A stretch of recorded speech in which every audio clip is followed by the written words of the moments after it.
Hi friends, எல்லோரும் எப்படி இருக்கீங்க? நல்லா இருக்கீங்களா? Good morning friends. இன்றைக்கி நம்ம கார்டன் வீடியோ பார்க்கலாம்.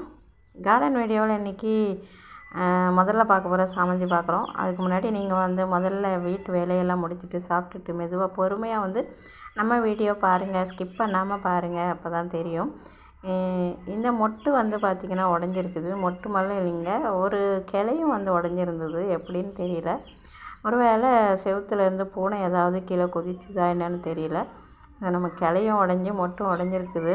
அது மட்டும் இல்லாமல் நம்ம சங்குப்பூ செடியில் கட்டி வச்சுருந்த அந்த கயிறும் நம்மளுக்கு அருந்து கீழே கிடந்தது. எல்லாமே எடுத்து சரி பண்ணிவிட்டு தான் நான் உங்களுக்கு வீடியோ எடுத்திருக்கேன்.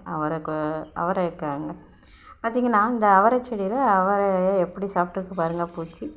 பூச்சிகள் அந்த அவரைக்காய் சாப்பிட்டுடுது. ஃபுல்லாக சாப்பிட்ருக்குது. அந்தளவுக்கு பறிச்சிட வேண்டியதான். இதுவும் ஏற்கனவே இருந்த அவரைக்காய் 2 கொத்து இருந்ததெல்லாம் பறிச்சாச்சு. உங்களுக்கு அப்டேட் பண்ணலான்ட்டு எடுத்தேன் வீடியோ. பட் என்னால் போட முடியல. ஸோ இப்போ புதுசாக எடுத்துருக்கிறேன். எடுத்து இன்றைக்கி அப்டேட் பண்ணுறேன் உங்களுக்கு. இது பூசணி செடி எடுத்து வச்சது. இதில் முருங்கை கம்பு வச்சேன் வரட்டும்னு, ஆனால் அது வரலை. ஸோ பூசணிக்காக விட்டாச்சு. பூசணி கொடி நல்லாவே இதை வச்சு வந்துக்கிட்டு. அப்புறம் பார்த்திங்கன்னா, நம்ம ரோஸ் செடி மொட்டுக்கள் நிறையாவே வச்சுருக்குது. இந்த கல்கத்தா ரோஸ் நம்மளுக்கு பார்த்திங்கன்னா, இதில் ஒரு மொட்டை அப்படி தான் பூச்சி சாப்பிட்ருக்கு. இந்த மாதிரி பூச்சி சாப்பிடுது. ஆனால் இலைகளெல்லாம் சாப்பிடலை. நம்ம பார்க்குறப்போ பூச்சிகளும் எதுவுமே இல்லை. அப்புறம் பார்த்திங்கன்னா, பூச்சிகள் இது மாதிரிலாம் மொட்டு சாப்பிடுது, காயையும் சாப்பிட்டுடுது. இந்த சோளம் பார்த்திங்கன்னா நல்லா வந்துக்கிட்டு இருந்தது. இப்போ பார்த்திங்கன்னா ஃபுல்லாக சோளம் எல்லாம் சேர்ந்து காஞ்ச மாதிரி இருக்குது.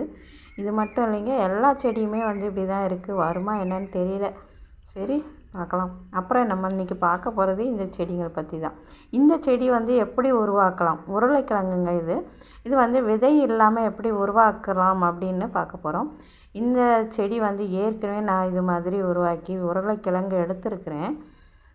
அது இப்போ எப்படி நம்ம வச்சு செடி ஆக்கலாம் அப்படிங்கிறத பற்றி தான் இன்றைக்கி உங்களுக்கு சொல்ல போகிறேன்.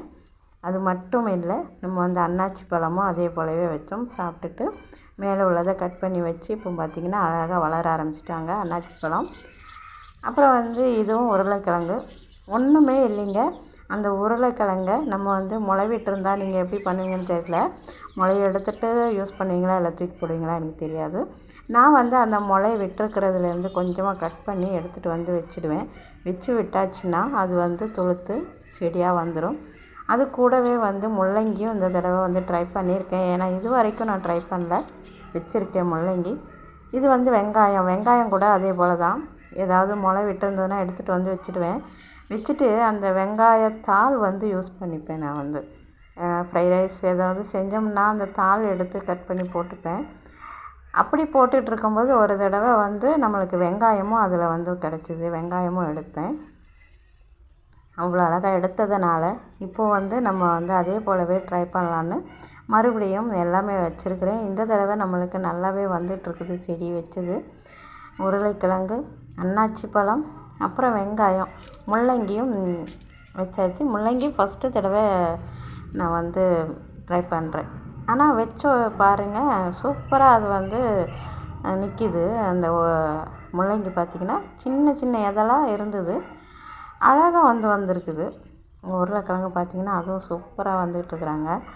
சின்னதாக அப்படியே முளை விட்டுருந்ததை நம்ம கட் பண்ணி எடுத்துகிட்டு வச்சு விட்டோம்னா போதும். அதே போலவே முள்ளங்கிலையும் நம்மளுக்கு அதில் எதல் இருக்குது இல்லையா, அதுலேருந்து கொஞ்சம் கீழே வரைக்கும் கட் பண்ணி நம்ம அந்த மண்ணுக்குள்ளே புதைக்கிற அளவுக்கு கட் பண்ணி கொண்டு வச்சுருக்கிறேன். பார்த்திங்கன்னா எதல் சூப்பராக வந்திருக்குது. நல்லா பச்சைன்னு நிற்கிறாங்க. அப்படியே பார்த்தோம்னா நம்ம அவரை செடி, இன்னொரு செடியும் இன்னொரு செடியும் நான் ட்ரை பண்ணியிருக்கிறேன். ஆனால் அது வரல.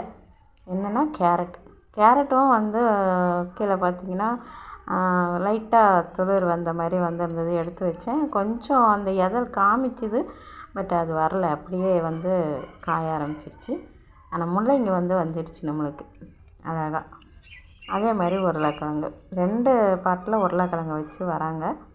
பார்க்கலாம் எப்படி வருது, நம்மளுக்கு எப்படி அறுவடை எடுக்கிறோம் அப்படிங்கிறது வரைக்கும் நம்ம ஒன்றன் பின் ஒன்றா அப்புறம் பார்க்கலாம். நம்ம அப்பப்போ நான் வந்து அப்டேட் பண்ணிக்கிட்டு தான் இருப்பேன், உங்களுக்கே தெரியும்.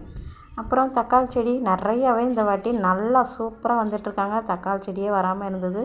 இந்த தடவை தக்காளி எல்லாம் எடுத்து வச்சாச்சுங்க. ஒரு தக்காளி இதில் நல்லா பெருசாகவே ஆகிடுச்சு.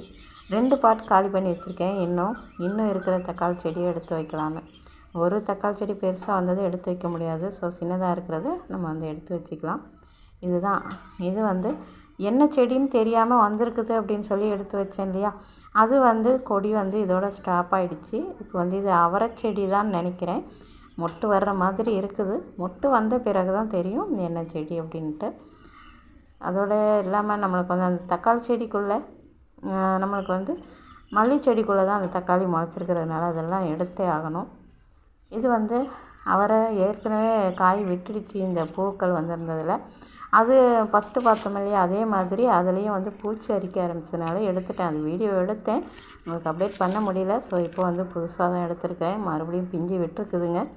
சரிங்க, இன்றைக்கி இந்த வீடியோ இதோட முடிச்சிக்கலாம். நாளைக்கு பார்க்கலாம். நம்ம சேனலுக்கு புதுசாக இருந்தால் சப்ஸ்கிரைப் பண்ணிக்கோங்க, லைக் பண்ணி ஷேர் பண்ணுங்கள் ஃப்ரெண்ட்ஸ், கமெண்ட் பண்ணுங்கள். உங்களுக்கு பிடிச்சிருந்தா ஷேர் பண்ணி விடுங்க. தேங்க்யூ ஃபார் வாட்சிங். டாடா, பாய் பாய், see you.